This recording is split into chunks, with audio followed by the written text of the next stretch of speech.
Hey, welcome back to DentChem, talking about hybridization today, how to find it easily. We're not going to get in the realm of orbital and orbital shapes and stuff like that. How to find hybridization really quick, really easy. Let's start here.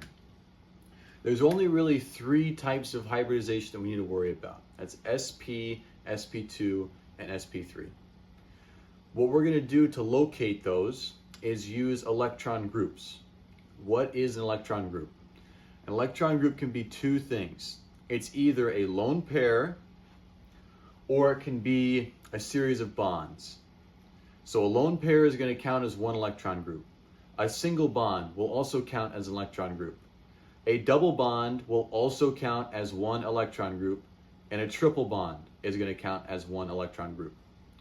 Based on how many electron groups are around an atom, then we can determine hybridization using the simple chart right here. So if I were to have two electron groups, say a lone pair and a bond, somehow, then I would label that atom sp hybridized. If I were to have three bonds around an atom, let's say three sigma bonds, it's sp2 hybridized. You can also think of these hybridization states in like a Vesper model. And so if you're making two bonds or you have two electron groups, you can think of that as linear or close to linear.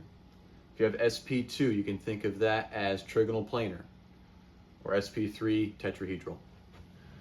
Get some practice here real quick, and then I have another example that you can work on the other side of the board. We'll start with this carbon atom all the way on the left.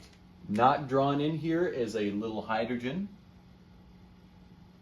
So if I include that, this carbon here has one electron group to the hydrogen, right? A single bond is one electron group. And a triple bond is also one electron group. And that's all on this carbon. Two electron groups, the triple bond, the single bond, those are my two groups. Two groups, that's sp hybridized. And you will see that all terminal alkynes like that are sp hybridized. So I'm going to write in sp on that carbon there. Same thing here. Triple bond, that's one group. Single bond, that's two groups. Two groups, sp hybridized on that carbon there. We'll keep moving left to right. Pause and rewind at your own pace. This carbon here, I don't have drawn in two hydrogens. So little hydrogens right here. I'm looking at bond to carbon, bond to hydrogen, bond to another hydrogen, and bond to another carbon. That's four distinct groups. Four distinct groups, sp3.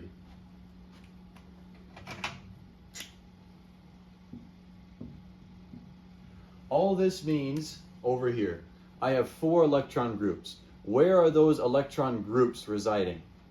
Well, in this case, one electron group is in an s shell, and the other three are in p shells, or p orbitals. If you notice, the two here, one's in an s, one's in a p. If I have three electron groups, one is S, two is in a P. You can think of it that way as well. Next carbon is also going to be sp3. I have three bonds to carbon, one bond to hydrogen, not explicitly drawn in. That's four distinct groups, and that's going to get sp. Down here, now I do have technically four bonds to carbon, but remember, we're looking at electron groups. So this double bond here is only going to count as one electron group. So one electron group, two, three electron groups. This alkene, as most all alkenes should be, is going to be sp2. It should be trigonal planar, and it should be flat. Same thing over here. Two bonds to hydrogen, a double bond, that's three electron groups, sp2. How about that carbon down here, our methyl group? It has four electron groups, one to carbon, three to hydrogen, not drawn in, sp3. We'll move now, a couple challenging things here. We'll look at the oxygen. Treat it just the same, okay? How many electron groups are on that oxygen? I see two bonds right away, and what is not drawn in are lone pairs.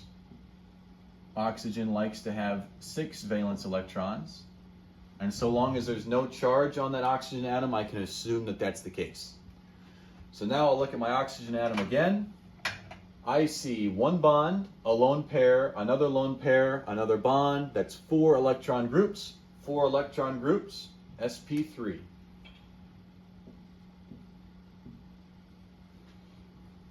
Carbon here, also sp3.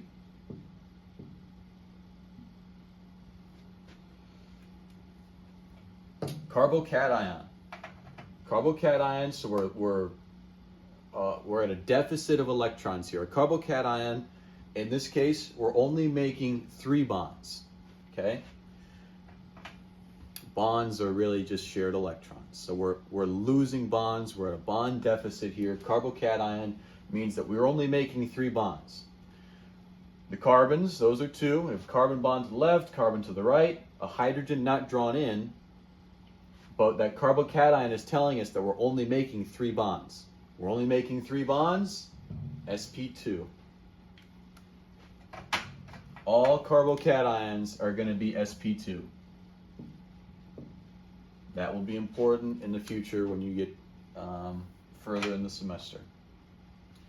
Last up here, our methyl, it's kind of a methyl group. You can treat it as a methyl group. Carbon, making a carbon bond and 3 hydrogen bonds, that's also going to be sp3.